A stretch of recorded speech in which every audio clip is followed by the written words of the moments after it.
Hello friends, आज हम आपके साथ करेंगे हेनरी फेयोल के मैनेजमेंट प्रिंसिपल्स का फिफ्थ प्रिंसिपल, जो कि कहता है unity of direction. Unity of direction का मतलब है जितने भी एम्प्लॉयज़ हैं उनके जो एफर्ट्स हैं वो एक ही डायरेक्शन में लगने चाहिए। ऐसा नहीं कि कुछ एम्प्लॉय एक डिपार्टमेंट में कोई काम कर रहे हैं, दूसरा कोई डायरेक्शन में काम कर रहे हैं। अगर डायरेक्शन लेस हुए तो काम ही नहीं चलेगा डिपार्टमेंट का। तो चलिए इसको सिंपल लैंग्वेज में लिखते हैं। The efforts of all the employees of an organisation must be directed towards one direction only, that is achievement of common goal। तो जो भी एक पर्टिकुलर डिपार्टमेंट या एक ऑर्गेनाइजेशन है उसका जो मेन मकसद होना चाहिए वो एक पर्टिकुलर गोल होना चाहिए और सारे के सारे एम्प्लॉयज़ उसी डायरेक्शन में काम करें।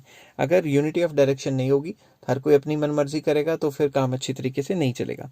पॉजिटिव इफेक्ट्स क्या हैं इसके? अगर सारे यूनिटी ऑफ डायरेक्शन को फॉलो करते हैं तो फर्स्ट पॉजिटिव इफेक्ट है अचीवमेंट ऑफ ऑर्गेनाइजेशन गोल। सारे कंपनी के गोल या ऑर्गेनाइजेशन गोल की तरफ जोर लगा रहे हैं, काम कर रहे हैं, तो ऑर्गेनाइजेशन गोल तो हासिल हो ही जाएगा।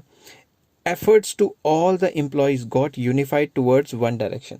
तो अगर सारे एम्प्लॉयज़ का जो एफर्ट है वो एक ही तरफ लगा के रखेंगे तो सारों के जो एफर्ट्स हैं वो एक ही डायरेक्शन में काम करेंगे।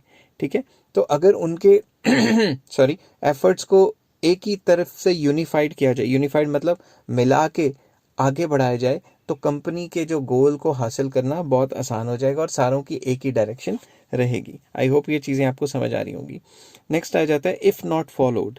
अगर फॉलो नहीं किया तो क्या होगा? कोई कोऑर्डिनेशन ही नहीं बनेगी।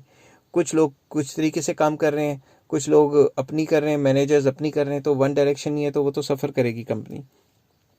इफ़, ये इफ़ है, if working in different directions wastage of efforts and resources. अगर हर कोई अपनी मनमानी कर रहा है कंपनी में तो जो ह्यूमन एफर्ट्स हैं उसकी वेस्टेज हो जाएगी और जो डिफरेंट रिसोर्सेज हैं उनकी भी वेस्टेज हो सकती है। मैन एंड मटेरियल बोथ मैं इसमें बात कर रहा हूँ। And third point, difficult to achieve organisation goal. हर कोई अपनी अपनी मनमानी करेगा तो कंपनी का गोल तो अचीव हो ही नहीं पाया ना। तो आई होप ये चीज़ें आपको समझ आ रही होंगी, और अगर समझ आ रही हैं तो please like, share and subscribe for such content. Take care, have a nice day.